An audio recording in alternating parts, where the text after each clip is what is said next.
Hello, welcome to Judge Class week number 5, activating abilities and casting spells. I'm John Aratinci. And I'm Stacy Winchell. We are level 2 judges from Rochester, Minnesota. And we are I'm losing my words. Welcome to beta, everybody. This is a Magic Online Judge Class beta where we figure out how all of our systems work and then find out we have to change in 2 weeks, which we'll get to at the end. But yes, today we're going to be going over, today's lesson is going to be casting spells and activating abilities. But before we get to that, let's go over our practice test from last week.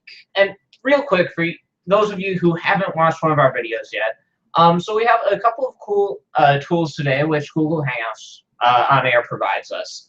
So up in this corner, we have a little 3x3 square of little white boxes. If you click on that, you can switch between our two tools, our showcase feature and our question and answer feature. So the showcase will allow us to post links. Currently sitting in there, we have the link to this week's outline for the class and last week's practice test, so you can go over it as we talk about it. We also have the question and answer, which will allow you to ask questions during the class, and we can answer those for you. So feel free to take advantage of both of those features. But anyways, let's hop right into the practice test from last week. All right. So first question, practice test from last week. How many layers are there, not including sublayers? There are 7. Just goes right into the second question, which is what are the layers in order, not including the sublayers? The first layer is the copy layer. Second layer is the control changing layer. Third layer is the text changing layer.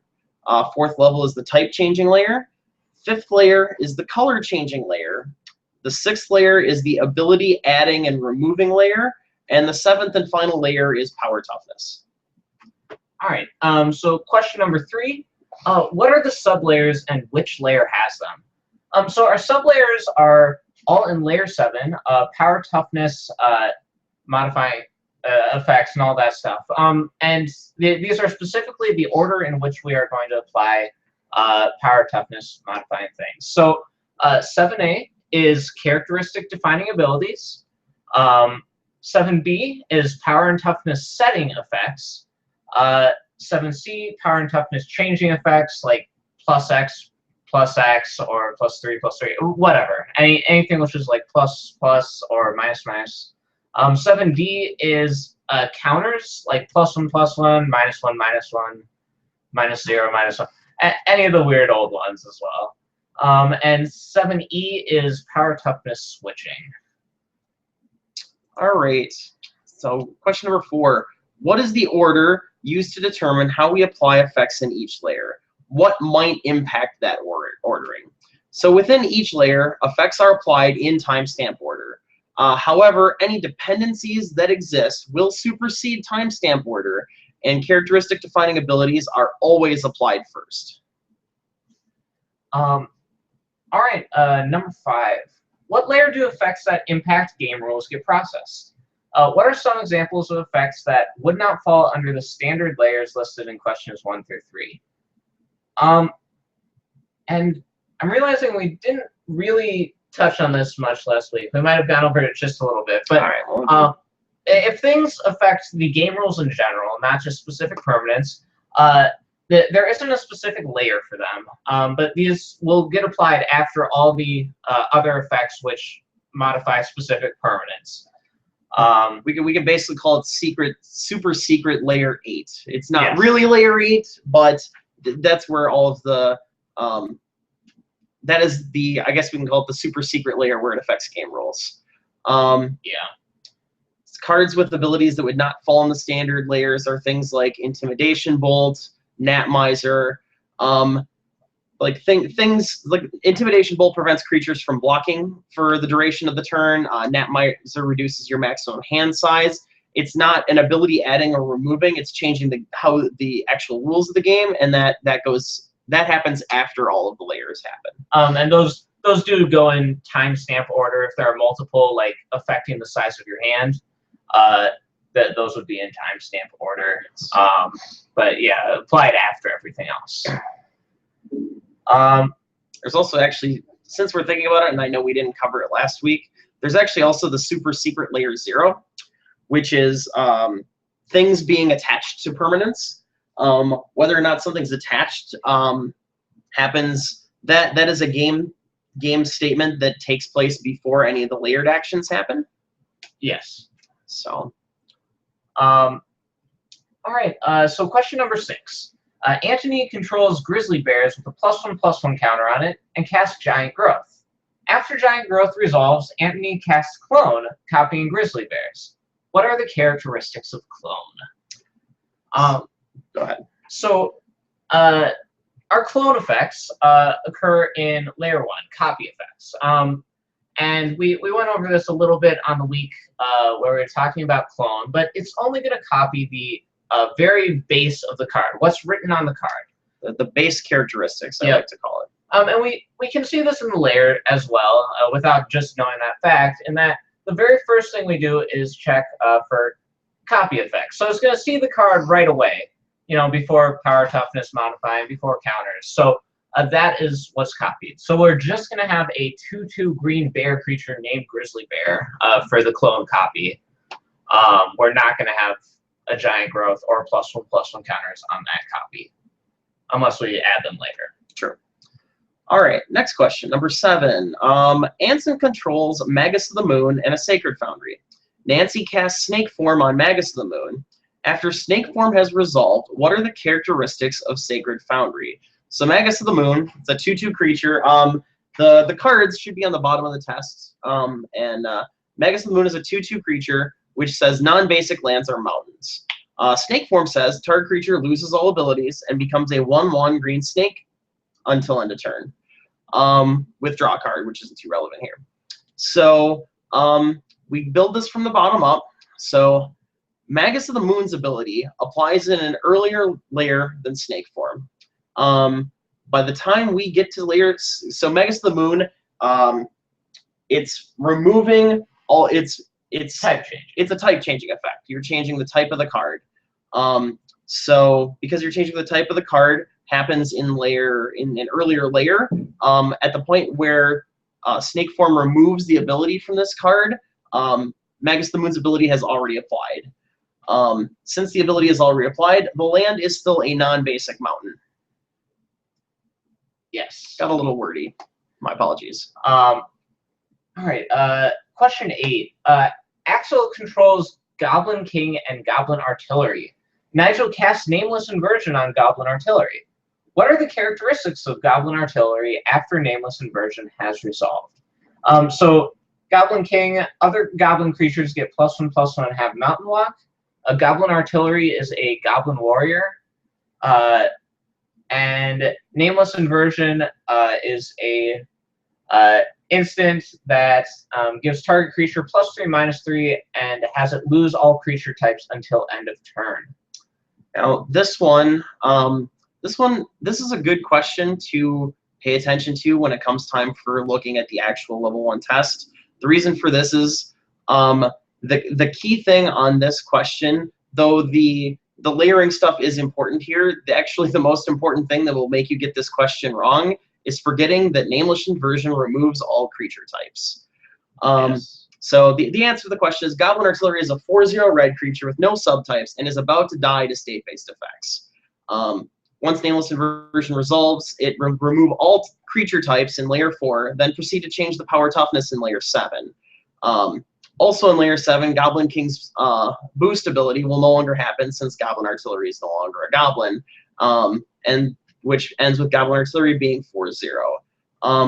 The Nameless Inversion removing the creature types super relevant here, and when you're reading questions on the level 1 test, it's very important to read very carefully because it is little things like that will cause you to miss a question.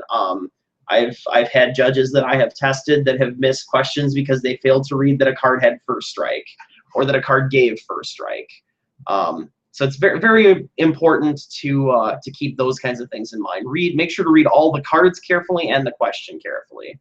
Yeah, I know it's been a while since I took my level 1 test, but I took my level 2 test on just the start of July, and at least 2 of the questions I got wrong were just because I did not read nearly closely enough, and more so on the level 2 than the level 1, but it's likely you might have, 1 or 2 of those mistakes. The key is to keep it to a very, very low number, or 0, ideally. 0 ideally. We can't all be like Nita, who was on here a couple of weeks ago, who got 100% on her level 1 test. But as close as many questions right as possible. Yeah. So, all right, moving on. So our next question. As soon as technology agrees with us. All right. So Arthur controls the grizzly bears. Nancy casts Twisted Image on Grizzly Bear. Then, once that has resolved, casts Open Eyes on the same Grizzly Bear. What are the characteristics of Grizzly Bear after both spells have resolved? So the layers process in order 1 to 7 every turn. That answer is wordy. All right.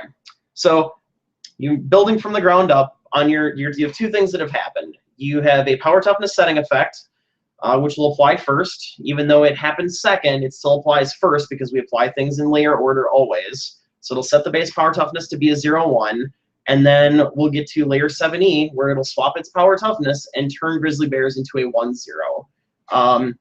It's a little counterintuitive, which is one of the issues with layers. But you have a 1-0 grizzly bear that will then, of course, die to state-based effects, which I know we haven't covered yet. I think we say we're going to cover state-based effects in the future every week so far. But I think it's week 6. I think it's next week. I'll trust you. You're the one doing the outline. So. Well, actually, I think standard keyword abilities are next week, but we already covered those. Yeah. So we get to get this done a week sooner. Yes. Very nice. Leaves us an extra week for reviews and things. So, Yep. All right, moving on. Number 10. Artemis has a Thought Nibbler on the battlefield and casts a Null Profusion. What is Artemis's maximum hand size? All right. So his maximum hand size is 2. These effects will be applied in timestamp order because they both apply in the same layer. Thus, if Null Profusion is cast last, it takes precedence. Yeah. All right. Question 11. Yavimaya Worm attacks and is blocked by a Mirran Crusader. How much damage, if any, can Trample over? So Yavimaya Worm, a 6/4 green creature with Trample, a Mirran Crusader, 2/2 double strike protection from black and green. So Yavimaya Worm needs to assign lethal damage to Mirran Crusader. Now, in this case, lethal damage, since its toughness is 2, lethal damage is 2. Now, it has protection from green, so it won't actually be dealt any of that damage, but we need to assign 2 to it anyways. To at least try. You are required by the game to at least attempt to kill it, even though you can't. There are rare circumstances in which you may be able to kill it because someone stops damage prevention effects until end of turn. But in most circumstances, in our very simple example where these are apparently the only 2 permanents in play, you get to trample for 4 damage because you're required to assign 2 to the Mirran Crusader, even though it won't be dealt the damage. Yep. So, all right, number 12. A 3/3 with Trample and Double Strike is attacking and blocked by a 1/1 indestructible creature. How much damage can Trample over during each combat step? All right, so during first strike damage, the 3/3 looks at the 1/1 indestructible blocker and sees, okay, well, I have to attempt to deal you lethal damage, which is 1 point of damage. So during the first strike damage step, you'll get to Trample over for 2 damage. Then when you go to normal damage, you'll need to attempt to deal lethal damage, but it already has lethal damage assigned to it. Therefore, you just get to Trample over for 3 damage. Yeah. As opposed to protection, indestructible still has damage marked on the card. The difference is that protection, that damage is never actually dealt. Indestructible, it just doesn't die, even though there is damage marked on the card. If this were a 1/1 with protection, it wouldn't be dealt damage, so you would have to assign one during the second combat step. So you'd assign 2 during both for a total of 4. And to really illustrate the difference, going back to the previous question with the Yavimaya Worm and the Mirror Crusader, let's say the Yavimaya Worm had double strike as well. It would get to trample over for 4 during the first strike damage step. And then it would go to normal damage and see, well, this Mirror Crusader doesn't have any lethal damage applied to it yet, so they have to attempt to assign 2 damage again to it before it can trample over for 4. That is the difference between indestructible and protection when dealing with double strike and trample. A little bit thick and complicated, but keyword abilities are things that will definitely, as a level 1, you're expected to have a relatively good working knowledge of keywords. And I know, and trample is the word. And trample is the most complicated one. and I know protection isn't evergreen anymore, but I almost sort of wished we still would have gone over it in the evergreen Yeah, section. I mean, we kind of covered it with trample, so which we did keywords. Was that 2 weeks ago? That was week 2, week 3. I've lost track. I think it was. I think it was week 2. Yeah. Where we did keywords, and I know we didn't cover protection. It's not ever getting on camera here. Not evergreen according to Wizards of the Coast, but it's not like it's not retired either. They can put it on cards. They're just doing it very sparingly right now, and that doesn't mean that they won't bring it back out in the future. So yeah. All right. So question 13, our final question. So a bear cub, a 2/2 green creature, is currently a 5/5 thanks to giant growth. You clone the bear cub. What is the power and toughness of your clone? So again, like our earlier question, this is just a clone effect. It does not see any power toughness modifying effects. It just sees the printed card, which is a 2/2 green creature bear. Yeah. Important thing that the both copy questions are really throwbacks to our week that we did on copy effects. Which the important thing to remember there is copying a creature or any permanent really base characteristics of the card. Yep. All right. So that was our week 4 practice test we just went over. Okay. See if we have any questions on that before we move on. Although I don't see any. Oh, doesn't look like there are any questions. So we can continue with this week's stuff. So all right. This week we're going over casting spells and activating abilities. So this section, as far as the game is concerned, activating an ability or casting a spell work virtually identically. They honestly, thinking about it, I'm going over the parts of it in my head, and there's no difference. As far as the game is concerned, it's literally the exact same thing. Yeah. So we're just going to start and hop right on into it. All right. So first thing you're going to do when you're casting your spell is you're going to announce your spell. So you announce that you are casting your spell. As part of announcing it, that card or that copy of a card, if you are casting a copy of the spell, moves from where it is to the stack. It becomes the topmost object on the stack. It has all characteristics of the card or copy of the card associated with it. And that player that casts it becomes the controller of that card. The spell remains on the stack until it's countered, it resolves, or an effect moves it somewhere else. So the next thing you do when casting a spell is you choose options. We have some spells with Escalade in Eldritch Moon. So for this, you are choosing, how many times you're going to escalate it. Choosing one or more modes, really. Yes. You're choosing how many modes you're going to do, and which ones those are. If it's a spell with an additional cost or an alternative cost, like Kicker or Overload for you Commander players, you get to choose right now what you're doing. So basically, if you have a choice about basically anything in the spell, exactly how the spell is going to function, or like dash or surge or any of those choices, you're going to make them right here.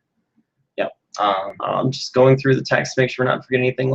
So if you wish to, there is actually a list of, I can call it kind of sub area of the options. So first you choose any modes. Like if you have like the command, you choose your 2 modes, or if you have your escalate card, you choose how many modes you're doing, and which those modes are. If you are playing cards from Kamigawa block or from Modern Masters, and you need to splice any cards onto the spell, you reveal those cards to splice on.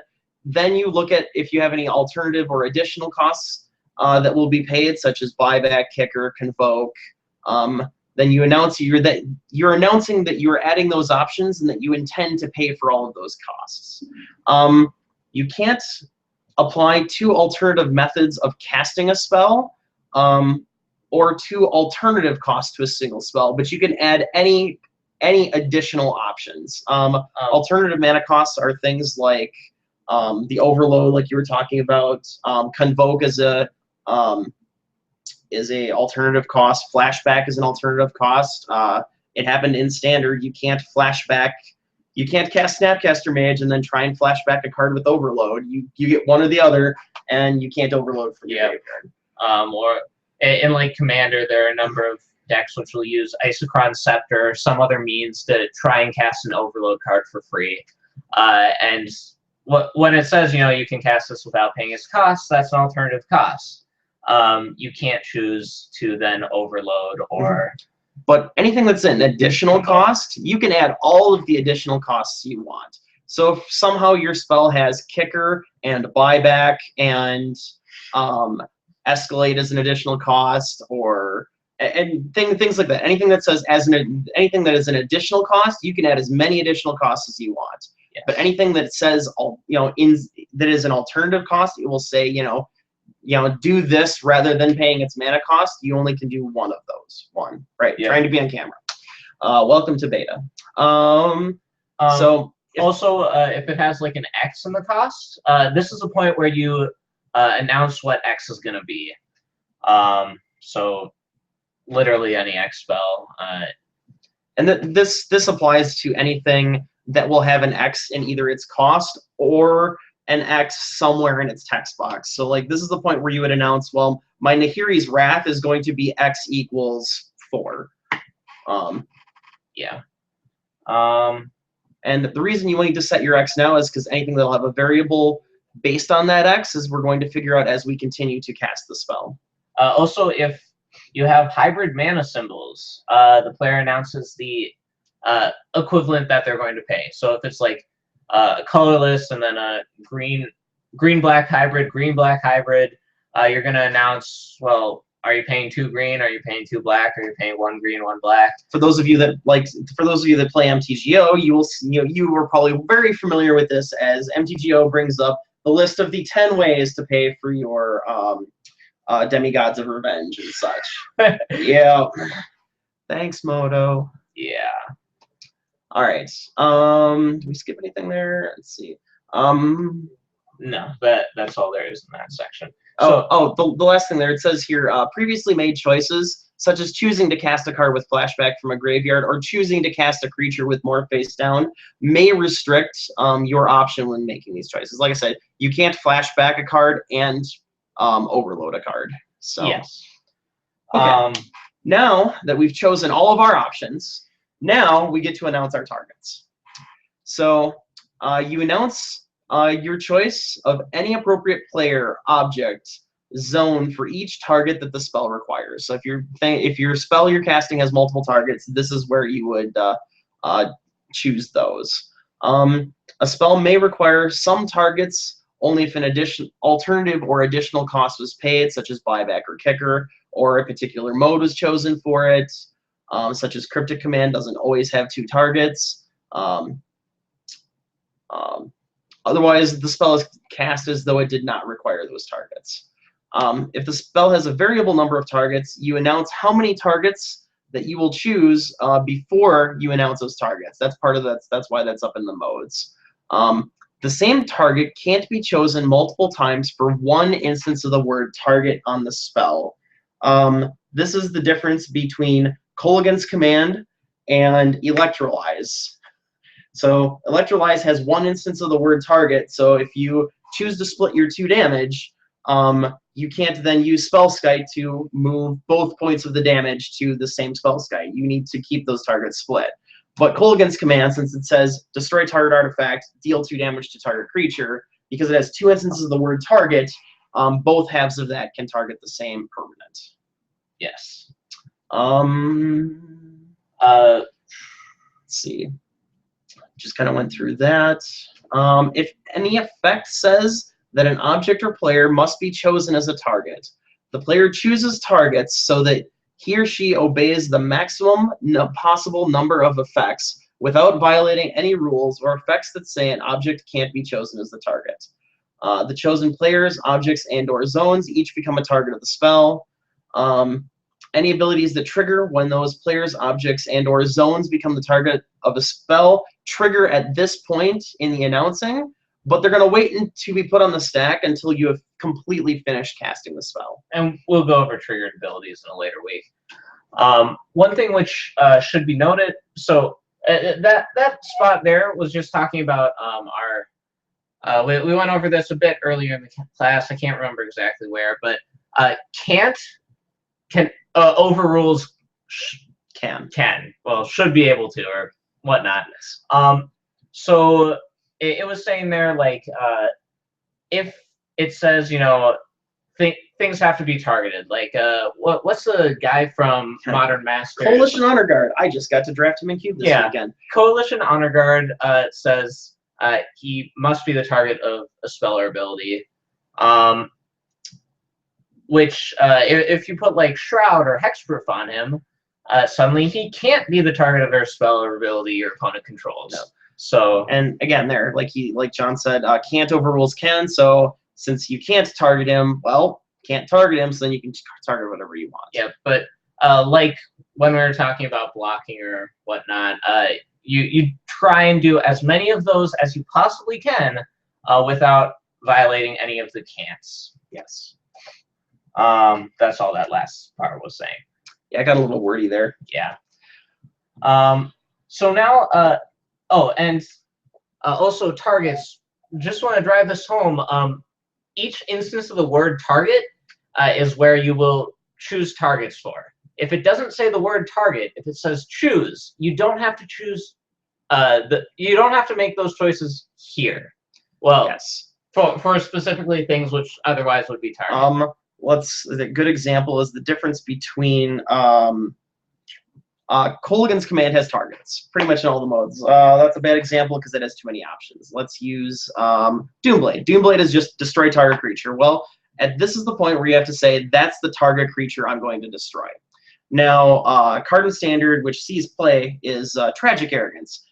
Tragic Arrogance says for each player, you choose a Planeswalker, creature, artifact, and enchantment, and that player sacrifices the rest. Because it says the word choose and not target, you get to choose those on resolution of the spell.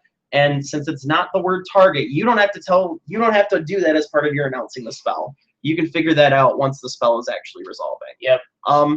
Last thing to note on targeting, in order to legally cast the spell, you must have a legal target for all instances of the word target. If you are, like, let's say you're trying to play Decimate. Decimate just says destroy target artifact, destroy target creature, destroy target enchantment, and destroy target land. You do need a legal target for all 4 of those texts in order to be able to actually cast that spell. If there are no enchantments in play, you cannot cast Decimate. Yep. All yeah, right. and again, just look for the word target. It will specifically say that. Now, older cards may not, but look at the Oracle text, and that will say it. And honestly, even on the older cards, most of the ones that say target do mean target, and if they don't say target, they do not mean target. It's that one is one that has been true for pretty much all ages of Magic. There are a few exceptions, but they're very few and far between. I mean, old cards in general, you know, Legacy, the golden rule for judges is the cards tend to lie to you, so Oracle text is your friend. Gatherer.wizards.com has all Oracle text for all cards. Yep. So, okay. So now that we've figured out our targets, we have our weird Franken Kolaghan's command that has targets and for some reason an X and anything. Anyway, we've figured out our targets, and now the next thing we need to do is figure out how to distribute. How to distribute itself is a section. So if a spell requires you to divide or distribute an effect, such as distributing damage or distributing counters, a good example of this is Rolling Thunder. Because Rolling Thunder is just red, X, deal X damage divided as you choose among any number of target creatures and/or players. This is the point. Now that you've paid for X and declared your targets, this is where you distribute your damage. The important thing to note is each thing that you targeted that is part of the distribution is required to have at least one thing. So in the case of our Rolling Thunder, each target you choose must receive at least one damage. If you're doing something that distributes counters, each thing that you target must receive at least one counter. And then you announce the division at this point. Each of these, oh, that's what I said. Yeah, each target must receive at least one thing. Yeah. And that's pretty much it. You announce that now. Okay, so now we have the legality check. So now the game checks to see if the spell can be legally cast. It'll check to make sure that you haven't done anything illegal to this point. The other things it's checking for is it's checking to make sure that you can cast the game you can cast the card because of other rules in the game. So like making sure there's no Gaddock Teeg and you're trying to cast a Wrath of God, or you're not trying to cast a card that's been named by Meddling Mage. This is where that's really the legality check that the game is looking for. And this honestly sort of happens throughout. Like there will be instances where, like, you know, you might not be able to cast it, and we figure that out later on. Mm-hmm. But basically, if at any point we're not able to cast a spell, we basically just rewind right before we started casting the spell. And one of the reasons we check for the legality now is because we've done all of the things we need to do for targeting and distribution, and now we're about to go to the actual cost of our spell. And once we've set up, announced it, chosen our modes, chosen our targets, distributed, this is the big point in the legality, because now we're going to figure out the next thing we're going to do after checking the legality is figure out the cost and pay for the costs. Yeah. So next we're going to determine the total cost. So there's a block of text here on my outline. The thing I like to think about is additions, then subtractions, then check for Trinisphere. The Trinisphere layer. So at this point, we have determined some cost. We've already stated what our X is going to be in the spell, and we've chosen any modes, and we've figured out how exactly we're going to charge that hybrid mana. So we should know exactly what the base cost of our spell is at this point. So first, besides that base cost, we're going to look at any taxes. So a very common one which sees play is Thalia. Not the new one, but the non-creature spells cost 1 more to cast. Not Lodestone Golem. Non-artifact spells cost 1 more. Anything that's a tax, anything that makes you have to pay additional mana. Spear of Resistance, good one. All spells cost 1 more. Yep. So first you add any taxes to the effect, just like John said. Then you look and you see if you have any reductions. So Helm of Awakening makes all spells cost 1 less. Ethereum Sculptor just makes artifacts cost 1 less. The Affinity mechanic from Old Mirrodin makes your spells cost 1 less for each artifact. For commander players, who's that blue-red commander? Nivix? Oh, yes. Yep. Who makes all of your instants and sorceries cost way less. Yes. And we get to apply this after all the additions. So you add to it, then you get to subtract. So if your spell costs 1 blue and a colorless, and you have a we'll just say Nivix, making it cost 2 colorless less. And then you have a Thalia out, which makes it cost 1 colorless more. We're going to add the tax before subtracting. So we will get to take off, both the colorless mana, which it would cost. Yeah. And that's one of the reasons why they do it in that order. So, and then going through the block of text just to make sure we're not missing anything. The total cost of the spell includes all of your mana costs and all of your mana costs or your alternative cost if you're paying an alternative cost. Like if you're casting Force of Will by exiling a blue card, that is a cost. The total cost is the mana cost or alternative cost plus all additional costs, such as like our Nahiri's Wrath example, you're discarding any number of cards. You know, tapping permanents, such as anything with Convoke on it, sacrificing permanents, discarding cards, and so on. So then the total mana cost, all alternative costs, plus additional costs and cost increases, and minus all cost reductions, which we've gone over. And just to be aware of it, there's a card called Trinisphere. Hang on. Hang on. We get to that. So once we've done our taxes and done our reductions, you know, we figure out our total cost. Once the total cost is determined, any effect that directly affect the total cost are applied. This is what I will call the I'm not all the way on the camera. Trinisphere effect. Then once you've checked Trinisphere, because that's the only effect currently in Magic that does this, that is when your total cost becomes locked in. If effects would change the total cost of your spell after this point, it's too late. They have no effect. Yep. All right. So now that we've figured out our total cost, now we can activate our mana abilities. If the total cost includes a mana payment, you may now activate your mana abilities to pay for those abilities. Mana abilities must be activated before the costs are paid, which is what we're going to do next. So the final thing is you will pay all of the costs.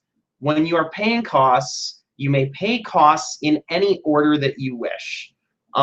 Partial payments are not allowed. Unpayable costs can't be paid. If for some reason you can't pay, so you know, partial payments not allowed. If you can't pay your costs, we rewind all the way back to the beginning and we start over. Yep. Yeah, so those last two steps are a little bit important. So after we've determined the total cost, additions, subtractions, and then Trinisphere, we activate our mana abilities, and then we get to pay our costs. So there's these cool things called Eldrazi Scions currently in Standard. What's that escalate one which has tap a creature as the escalate cost? It's the white one. Well, basically, or it just costs 1 white, doesn't it? Or does it cost 2? I think it's white and 1. Okay. A good example on the Eldrazi Scions is you can activate the mana abilities in any order. So if you're playing like Cryptolith Rites, it'll have the tap to add a mana, and then you can sack it to add a mana. As long as you remember to do that in the correct order, you can get 2 mana out of each of them. But what you can't do is like, if you want to sacrifice your Scion for mana for the spell, you can't then use it to convoke the spell. Because you first sacrifice it when you pay mana abilities, because it's a mana ability. And then for convoke, if you want to tap it to reduce it. Yes. All right. I'm going to trust you on this. But what I'm doing off camera is I need to look up the current rulings on convoke because they changed how it works. I'm pretty certain. You keep going. I'm gonna keep doing this. Anyways, if you have to sacrifice a creature or something which will make it not there or tapped or whatever, that will happen before you go to paying the rest of the costs. So if you need to tap an Elvish Archdruid or whatnot for mana, you can't then tap it as an additional cost. Okay.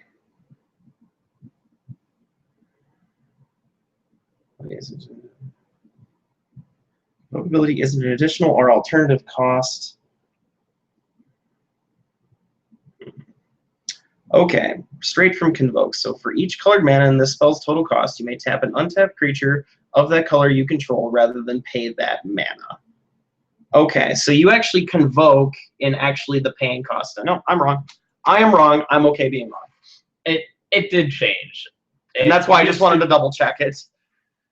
If I'm remembering right, it used to be under the deductions part. It was. Additions and then subtractions. Subtractions used to have. Yeah, so you actually used to convoke first before you paid the costs. Now you convoke after you activate mana abilities while you're paying all your costs. So. But it's no longer in standard, right? It was M15, so no. Yep, no longer in standard, so we don't have to worry about it until it comes back in Kaladesh or something. But true. True story. Right. So, did we go over that end section there? Once you've done all of these things, finally paid your costs, your spell actually becomes cast. Any abilities that trigger when a spell is cast, now trigger and a spell is cast or put on to the stack, trigger at this time. If the spell's controller had priority before casting it, which is typical, though there are always exceptions. Welcome to Magic. Then he or she gets priority. It's important to remember now. We haven't talked too much about priority. I think we do in a future week. It's you are the person that always gets priority after you cast a spell first. Now, unless you're unless you actively say, hey, I'd like to maintain my priority and then cast something else immediately afterwards, it's usually assumed you pass that priority to an opponent immediately afterwards, but you are the one that gets priority after you cast your own spells. Some spells specify that one of their controller's opponent does something the controller would normally do while being cast. A great example of this is Evangelize.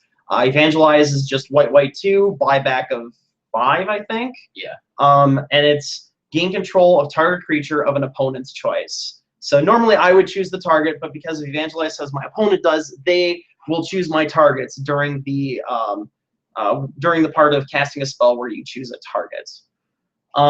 If there is more than one opponent who could make such a choice, the spell's controller gets to choose which opponent makes that choice.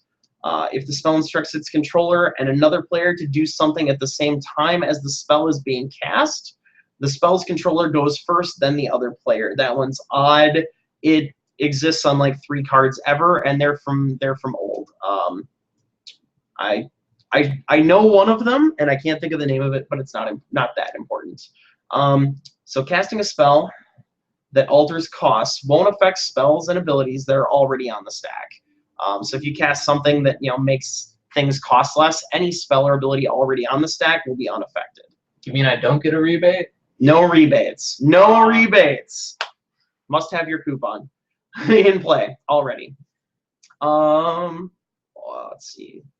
A player can't begin to cast a spell that's prohibited from being cast. Now that goes to like your Meddling Mage and your Gaddock-Seek effects. If an effect allows a card that's prohibited from being cast to be cast face down, and the face down spell would not be prohibited, that spell can be cast face down. So let's say I cast Meddling Mage and I name Chroma. I didn't want to use Retachroma. Willbender. People know Sure. Willbender. It was reprinted. So let's say I cast I have a Meddling Mage naming Willbender. Well, I do not have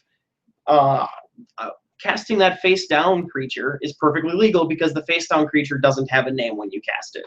So Or you could Den Protector. or Den Protector. Yep. Yeah, there's no effect that keeps you from casting Den Protector. But let's say there's somehow a Meddling Mage in Standard naming Den Protector. You most certainly can cast that Den Protector face down. Oh, actually, Reflector Mage. Let's say you Reflector Mage a Den Protector. Your opponent most certainly can recast a face down creature with no name, even though you know it's Den Protector. Which, yeah. So I think that covers that. Okay, so the next little part here is activating activated abilities. So all that stuff we just talked about is exactly the same for activating an ability. It's usually a little bit simpler to figure out. Most activated abilities don't have additional costs. That's usually just cost effect. I'm trying harder to be on camera this week, I swear. But everything, for activated abilities, everything we just said about spells applies to activated abilities. Yes.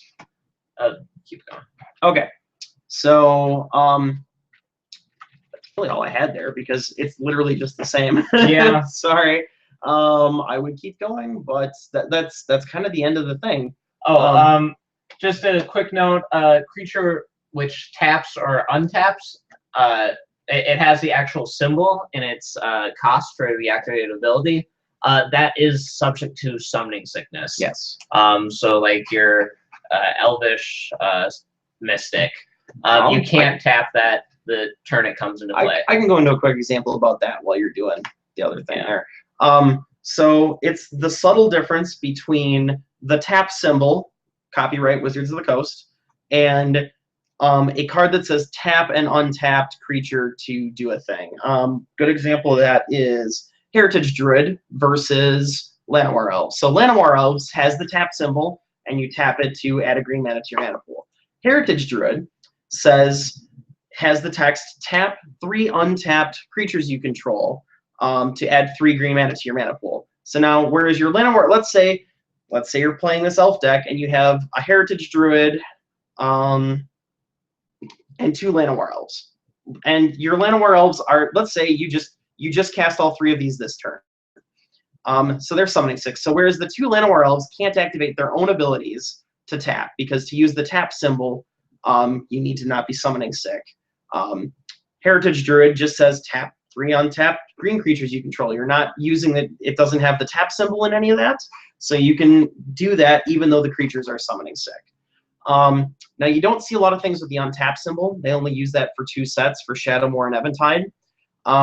But everything that I just said about the tap symbol also applies to the untap symbol from those 2 sets. I'm sure it's an ability we will see at some point in the future, but for now, there's not a lot of cards that use that, so you don't have to worry too much about that. Yeah, just a few miscellaneous notes on activated abilities. So they're written as cost : effect. That's how you'll see them. Even if it's just like the tap symbol, then the colon, that's an activated ability. So a clear way to see on the card right away, is this activated, is this triggered, like what's going on here? Which we will have a week on triggered abilities and static abilities. But that is how you figure out that it's an activated ability. If there is a colon in the text of the ability, then it is an activated ability. If there's no colon, then it's either triggered or static. And some of those abilities will have additional things which aren't just the ability. They might like restrict, like you can only activate this ability once per turn. So not everything in there is necessarily the ability's effect, but the things which aren't are very clear, like activation restrictions. No, like you can only activate this as a sorcery, or you can only activate this once per turn. They are listed after the colon, but they do restrict when you can activate that ability. Yep. But besides all the steps for casting a card, we also, if the ability is being activated from a card that is in a hidden zone. So, for example, we have Forecast. Forecast is a good example. I think that might be one of the only ones. Splice is an additional cost, so I guess that doesn't count. Activating an ability from a hidden zone. Forecast is the only one that comes. It's a good example. We'll just use it. So it has a forecast cost of like pay 3 mana, reveal this card from your hand, and then do this thing. You can only do this during your upkeep. And once per turn. So if you're gonna reveal it from your hand, you reveal that when you add it to the stack. Also, if it is it has the text of the ability that created it, the ability that's added to the stack, regardless of whether it's Forecast or anything else. So it knows where it came from, but all it has on the stack is just, the text of the ability. It doesn't have a name. It doesn't have a mana cost. Just that. It's also not a spell. Yes. And also, you need to follow any restrictions which may happen. And restrictions like you can only cast this once each turn, they do apply if the control of the creature changes. So if for some reason you activate an ability that's only activatable once each turn, and then I decide to use Ray of Command to take your creature until end of turn, I can't activate that ability again. It's already been activated once this turn. Yep. There are some abilities which say activate only anytime you can cast a sorcery. This is specifically talking about on your main phase when... With an empty stack. Yeah, when there's nothing on the stack. Everything else is assumed to be at instant speed. You can activate it at any time, barring any other restrictions. Important note on the activate this only when you can cast a sorcery. Even if there is a game effect that is allowing you to cast sorceries at instant speed, such as Leyline of Anticipation or Vedalken Orrery, even though you can cast sorceries at instant speed right now, any ability that says activate whenever you can, only when you can cast a sorcery, still can only be activated on your main phase with nothing on the stack. It does not get to play along with that with the cards, or when with spells that get to do that. So I'm actually not finding where we talked about priority. I think we talk about it a lot during the state-based actions week. Hang on. Can I just look at the outline for a second? Or no, just go to that window, go back one. So let's see. So next week is state-based actions, then handling triggered abilities, keyword abilities and standard, which we already did, then the jar, then the MTR. I think we'll have to figure out where to really focus on that. I see that I know we started a little bit late, but it's 7:30. So yeah. I think you do a lot of it in the state-based actions week, from what I remember. Well, because state-based actions, you're trying to figure this, preview for next week. State-based actions is all of the things that happen before we give players priority, and I think that's why that's the week where you talk a lot about priority. So yeah, this is the end of week 5. We were halfway there. Woo! Yes. Actually, we're more than halfway there because we already did keyword abilities in standard. So, though I think we were going to decide we were going to add a week, which is just going to be practice. We'll just do like a lengthy practice, and for that week, we'll just do a more lengthy practice test and spend the week going over that. Yeah. So, okay.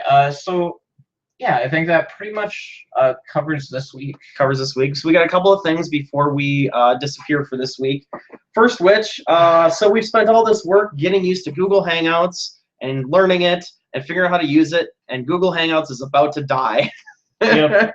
Google Hangouts on Air is disappearing on September 12th. So they're telling us to switch to YouTube Live. I'm not exactly sure what all that's going to entail for us. I'm going to figure it out in the next week or two. Next week's class, and yeah, next week's class. Let's just make our due date. Like next week's class will still be on Google Hangouts, and then the following week we will be on YouTube Live. Yeah, but it should be just as accessible as this if you are just watching the class. I mean, all of our Google Hangouts ones go to YouTube anyways after we've gotten done. So all of the videos that we've already made should still be there. Yeah. So, but we will give you more information on that transition when we have it. Just letting you know now that we will be switching the technology. Also, October 2nd, just a tentative save the date. We're currently planning on doing a Rochester Judge Mob. So for those of you that probably don't know what that means, we call it a Judge Mob. It's a get-together for judges. Yeah. And anybody that's watching this series of videos is welcome to come and join us. You'll probably get to meet other judges from our region. You can meet us, talk to us, ask us what our favorite commander deck is, what our favorite format is, or just hang out. And I believe we are, John, you have been working on the catering thing from Chipotle. So I don't think we haven't figured out any location yet. We've so far figured out the date that works for us, and there will be Chipotle. So yes, catering for 20. Maybe I'm looking at a free or cheap draft. More information on that will come up later. But just a tentative save the date for October 2nd. Yep, which is the first. It's a Sunday. More details in a future video. Yep. But figure if we throw the date out there now, since we do know that much, we can always give you more info later. So. Okay. I think that covers it for. I kind of have the questions up. I didn't see any questions come up on our No. thing here. So I guess that's really all we have for this week. So we'll see you back here on our last week of Google Hangouts next week for state-based actions, which there are so many of them, and there's a lot to cover, even though it's such a very brief window of time as far as game actions go. But there's a lot to check each time you have state-based actions checked. Yes. I believe we have there will be practice test, of course, on Friday, and we'll see you next Monday. Do you have anything else? No. All right. That's it. So Once again, I'm John Aratinji. I'm Stacy Winchell, and thank you for joining us for Magic Online Judge Class Beta.